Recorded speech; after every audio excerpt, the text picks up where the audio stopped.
Hi friends, welcome to Sukriti's home.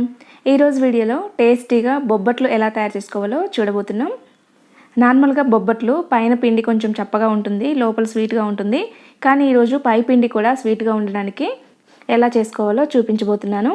Ugadi వచ్చేస్తుంది కదండి. ఉగాది రోజు కంపల్సరీ మనం బొబ్బట్లు చేసుకుంటాం కదా.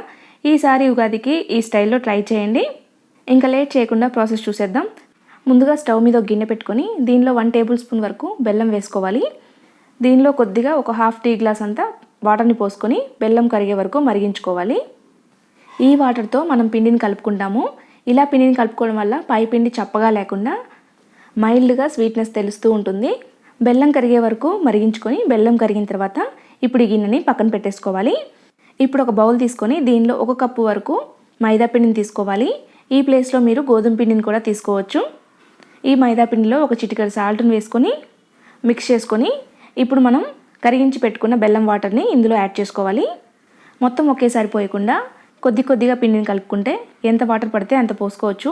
ఇక్కడైతే నేను బెల్లం కరిగేటప్పుడు వాటర్ కొద్దిగానే యాడ్ చేశాను కాబట్టి మొత్తం పడతాయి.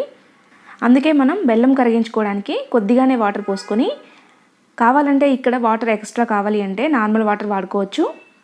ఇలా కొద్ది కొద్దిగా వాటర్ పోసుకుంటూ కలుపుకోవాలి. ఈ పిండి చపాతీ పిండిలాగా కొంచెం గట్టిగా కాకుండా చాలా సాఫ్ట్గా కలుపుకోవాలి. పట్టుకుంటే పిండి అంటుకుపోతుండాలి, అంత లూజ్గా కలుపుకోవాలి. ఇక్కడైతే నాకు నార్మల్ వాటర్ యూజ్ చేయకుండానే బెల్లం వాటర్తోనే పిండి సరిపోయింది కలుపుకోవడం. ఇలా స్టిక్కీగా ఉండేట్లు కలుపుకోవాలి. ఇలా ముట్టుకుంటే సాగుతున్నట్టుగా ఉండాలి. ఇప్పుడు ఇలా కలుపుకున్న తర్వాత దీని మీద 1 స్పూన్ నెయ్యిని వేసుకోవాలి. ఈ నెయ్యి మొత్తం పిండికి పట్టేలా కోట్ చేసుకోవాలి. ఈ పిండిలో కలిసిపోయేటట్లుగా ప్రెస్ చేయకుండా జస్ట్ కోట్ చేసుకోవాలి. ఇలా పిండి మొత్తాన్ని కోట్ చేసుకున్న తర్వాత ఇప్పుడు దీని మీద మూత పెట్టేసుకొని ఒక 2-3 అవర్స్ నాననివ్వాలి పిండిని. దీన్ని పక్కన పెట్టేసుకొని ఒక బౌల్లోకి ఒక హాఫ్ కప్పు వరకు పచ్చిశనగపప్పుని 1 గంట పాటు నానబెట్టుకోవాలి. 1 కప్పు మైదా పిండి తీసుకున్నాం కాబట్టి హాఫ్ కప్పు పచ్చిశనగపప్పు సరిపోతుంది. ఇప్పుడు ఈ పప్పు మొత్తాన్ని కుక్కర్లోకి తీసుకొని దీనిలో 1 గ్లాస్ వరకు వాటర్ని పోసుకొని మూత పెట్టేసుకోవాలి. దీన్ని స్టవ్ మీద పెట్టుకొని 2 విజిల్స్ రానిచ్చుకోవాలి. 2 విజిల్స్ తర్వాత ప్రెషర్ పోయాక ఇలా మూత తీసి దీన్ని మొత్తాన్ని బుట్టకు వేసుకోవాలి. వాటర్ లేకుండా వాటర్ మొత్తం వడిగిలేట్టుగా చిల్లుల బుట్టలో వేసుకోవాలి. ఈ పప్పుని ఉడికించుకున్నప్పుడు వాటర్ ఉంటాయి కదండి, ఈ వాటర్తో కట్టుచారు పెట్టుకుంటే చాలా బాగుంటుంది. అలాగే హెల్త్కి కూడా చాలా మంచిది. ఈ పప్పు మొత్తం డ్రై అయిపోవాలి వాటర్ లేకుండా. ఆ తర్వాత దీన్నంతా ఒక మిక్సీ జార్లోకి తీసుకోవాలి. మూత పెట్టేసుకొని మెత్తగా గ్రైండ్ చేసుకోవాలి. ఇలా గ్రైండ్ చేసుకున్న తర్వాత దీన్ని పక్కన పెట్టేసుకొని ఇప్పుడు స్టవ్ మీద ఒక కళాయి పెట్టుకొని దీనిలో మనం గ్రైండ్ చేసుకున్న పప్పు మొత్తాన్ని వేసుకోవాలి. ఇలా పప్పు మొత్తం వేసుకున్న తర్వాత మనం పప్పు ఎంతైతే తీసుకుంటామో అదే క్వాంటిటీతో బెల్లం వేసుకోవాలి. లో ఫ్లేమ్ పెట్టుకొని బెల్లం మొత్తం కరిగిపోయి పప్పుకు పట్టేటట్లుగా కలుపుకోవాలి. ఇక్కడ బెల్లంని బట్టి వాటర్ రిలీజ్ అవుతుంది. బెల్లం డ్రై బెల్లం అయితే ఎక్కువగా వాటర్ రిలీజ్ అవ్వదు.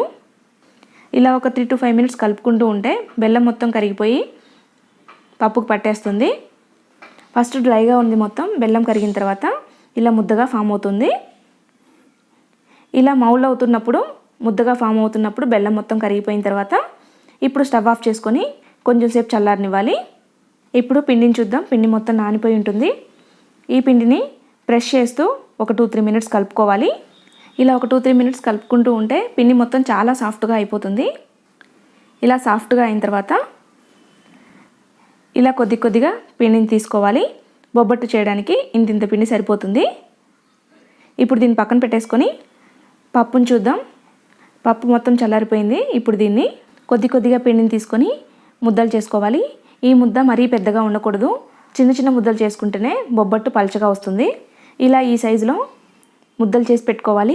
ఇలా ఒక 10 దాకా ముద్దలు చేసి పెట్టుకొని ఇప్పుడు ఒక కవర్ తీసుకొని దీని మీద నెయ్యి అప్లై చేసుకోవాలి.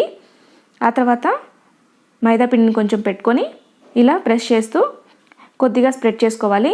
ఆ తర్వాత దీని మధ్యలో ప్రిపేర్ చేసుకున్న పప్పు ముద్దను పెట్టి మొత్తం క్లోజ్ చేసుకోవాలి. ఇలా అన్ని సైడ్స్ క్లోజ్ చేసుకుంటే పైన కొంచెం ఎక్స్ట్రా పిండిలాగా వస్తుంది. ఇప్పుడు దీన్ని మొత్తం తీసేసుకోవాలి, లేదంటే బొబ్బట్టు మందంగా వచ్చేస్తుంది. ఇప్పుడు పిండి కట్ చేసుకున్న వైపు ఇలా బోర్లించుకొని నెయ్యి అప్లై చేసుకొని ఇలా బొబ్బట్టు మొత్తాన్ని పలుచగా అద్దుకోవాలి. ఎంత పలుచగా వీలైతే అంత పలుచగా చేసుకోవచ్చు. ఇది ఎంత పలుచగా ఉంటే అంత టేస్టీగా ఉంటుంది. కానీ కొంతమంది మందంగా ఇష్టపడతారు. మందంగా కావాలి అనుకుంటే పైన మైదా పిండి కూడా కొంచెం ఎక్కువగా తీసుకొని మందంగా చేసుకోవచ్చు. ఇలా పలుచగా అద్దుకున్న తర్వాత ఇప్పుడు దీన్ని ఒక పెనం మీద నెయ్యిని అప్లై చేసుకొని వేసేసుకోవాలి.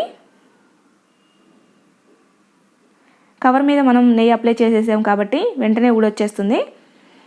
ఇప్పుడు దీన్ని ఫ్రై చేసుకునేటప్పుడు కూడా నెయ్యిని వేసుకుంటూ ఫ్రై చేసుకోవాలి. ఈ బొబ్బట్టుకి నెయ్యి ఎంత వేస్తే అంత పొంగుతాయి, అంత కలర్ ఉంటాయి, అంత టేస్ట్ ఉంటాయి. ఇలా టర్న్ చేసుకుంటూ 2 సైడ్స్ ఈవెన్గా ఫ్రై అయ్యేటట్లు ఫ్రై చేసుకోవాలి. మనం పైన పిండిలో బెల్లం యాడ్ చేసాం కాబట్టి చాలా టేస్టీగా ఉంటుంది. అస్సలు చప్పగా ఉండదు పిండి. ఇవి ఫ్రై చేసుకునేటప్పుడు లో ఫ్లేమ్ పెట్టుకొని ఫ్రై చేసుకుంటే చాలా చక్కగా ఫ్రై అవుతాయి. ఇవి 2 సైడ్స్ ఈవెన్గా ఫ్రై అయిపోతే దీన్ని బయటికి తీసేసుకోవచ్చు. ఇక్కడైతే చక్కగా ఫ్రై అయిపోయినాయి 2 సైడ్స్. ఇప్పుడు దీన్ని బయటికి తీసేసుకుందాం. ఇదే ప్రాసెస్లో అన్ని బొబ్బట్లను చేసుకోవాలి. చూశారు కదా, బొబ్బట్లు చాలా సింపుల్ కదా. ఇప్పుడు మీకు చూపిస్తాను ఎంత సాఫ్ట్గా వచ్చాయి అనేది. చూడండి ఎంత సాఫ్ట్గా ఉందో బొబ్బట్టు.